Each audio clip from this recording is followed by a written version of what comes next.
नमस्कार। प्रधानमंत्री नरेंद्र मोदी ने देशवासियों से विदेशी मुद्रा बचाने, फिजूल खर्ची कम करने और देश हित में त्याग की अपील की है। और अब इस अपील का असर राज्य की नीतियों में भी दिखाई देने लगा है। दोस्तों, आपको बता दें कि कहीं सरकारी खर्चों में कटौती हो रही है तो कहीं पेट्रोल डीजल बचाने, विदेश यात्राओं पर रोक लगाने और वर्क फ्रॉम होम को बढ़ावा देने जैसे फैसले लिए जा रहे हैं। सबसे पहले बात राजस्थान की करते हैं, जहां सरकार ने कई विभागों में गैर ज़रूरी खर्चों पर कंट्रोल के निर्देश दिए हैं। ऑनलाइन मीटिंग्स और सरकारी वाहनों के सीमित उपयोग पर जोर दिया जा रहा है।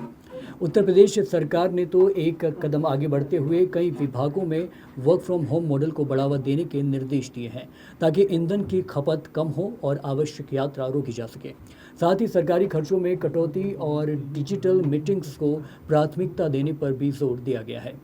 आपको बता दें कि महाराष्ट्र सरकार ने भी बिजली और ईंधन बचत को लेकर विभागों की एडवाइजरी जारी की है।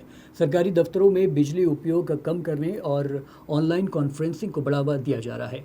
वहीं पंजाब और हरियाणा में किसान से केमिकल फर्टिलाइजर की खपत कम करने और प्राकृतिक खेती अपनाने की अपील तेज हुई है। कई जिला में नेचुरल फार्मिंग को लेकर विशेष अभियान भी चलाए जा रहे हैं।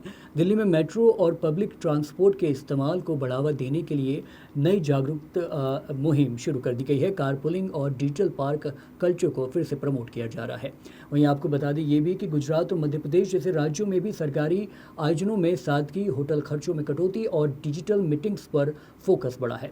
यानी साफ है कि प्रधानमंत्री मोदी की अपील अब सिर्फ भाषण तक सीमित नहीं है, बल्कि राज्यों की नीतियां और सरकारी कामकाज में भी उसका असर उतना ही दिखने लगा है। अब बड़ा सवाल यही है कि क्या आम जनता भी सोना खरीदने से लेकर विदेश घूमने तक इन अपीलों को अपनाएगी, या फिर ये बात सिर्फ सरकारी फाइलों तक ही सीमित रह जाएगी। बहुत बहुत शुक्रिया।